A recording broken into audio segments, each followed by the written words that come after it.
আসসালামু আলাইকুম রহমতুল্লাহ। প্রিয় দর্শক, সবুজ কালারের গাড়িটি দেখছেন, এটি হচ্ছে ট্যাক্সি ক্যাব।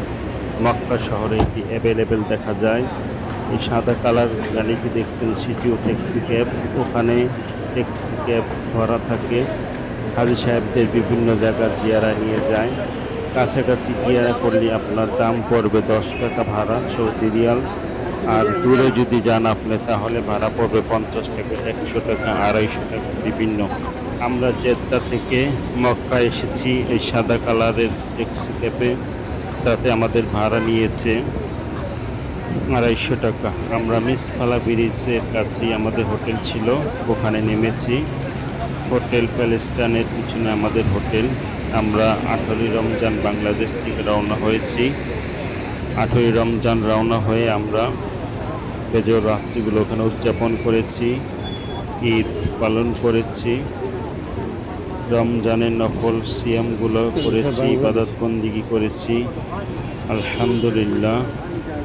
দেখেন, আমরা কবুতর চত্বর হয়ে মসজিদ আল হারামের দিকে যাচ্ছি। এই সামনের ছাউনি দেখতে পাচ্ছেন, এটাই হচ্ছে কবুতর চত্বর। আমরা 2019 সালে এসেছিলাম, তখন এই জায়গাটা অন্যরকম ছিল। এবার 2025-এ এই জায়গাগুলো খুবই পরিবর্তন হয়েছে। এখানে হাতের ডানে বড় বড় শেডের মতো করে দেওয়া হয়েছে, যেখানে ফ্যান লাগানো আছে। হাজী সাহেবদের জন্য কার্পেট বিছানো আছে। সলাত, অনেক লোক একসাথে সলাত আদায় করতে পারে। 6টা সেট দেওয়া আছে, এক একটা সেটে প্রচুর সংখ্যক মুসল্লি ধরে। অনেকে ওখানে বসে বিশ্রাম গ্রহণ করেন, সলাতের সময় সলাত করেন, এবং রমজানের ইফতারি এখানে আয়োজন করা হয়।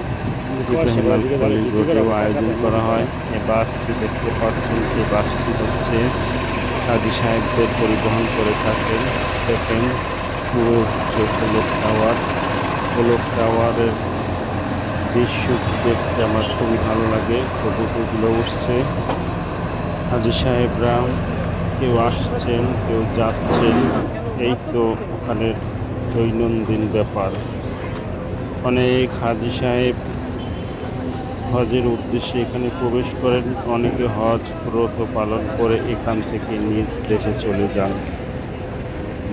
আসার সময় খুবই ভালো লাগে, আনন্দ আত্মহারা হয়ে যায়, কিন্তু যাওয়ার সময় মনটা বেদনায় ভরে যায়। কেন একটি জিনিস রেখে যাচ্ছি আমি। সারা বছর প্রতীক্ষায় থাকি, দিনের পর দিন, মাসের পর মাস, বছরের পর বছর। আল্লাহ, তুমি কবুল করো। আল্লাহর কাছে ফরিয়াদ করতে করতে করতে করতে আল্লাহ তাআলা আমাদের মুখ তুলে তাকান। অর্থনৈতিক অবস্থা পরিবর্তন করে দিন। সকলকে এখানে যাওয়ার তৌফিক দান করুন। আল্লাহ সকল মুসলিম ভাই বোনদেরকে আপনার ঘর বাইতুল্লাহ নিজ চোখে দেখার সৌভাগ্য করে দিন। আমি এখন ইব্রাহিম আল খলিল রোড ধরে হারামে যাচ্ছি।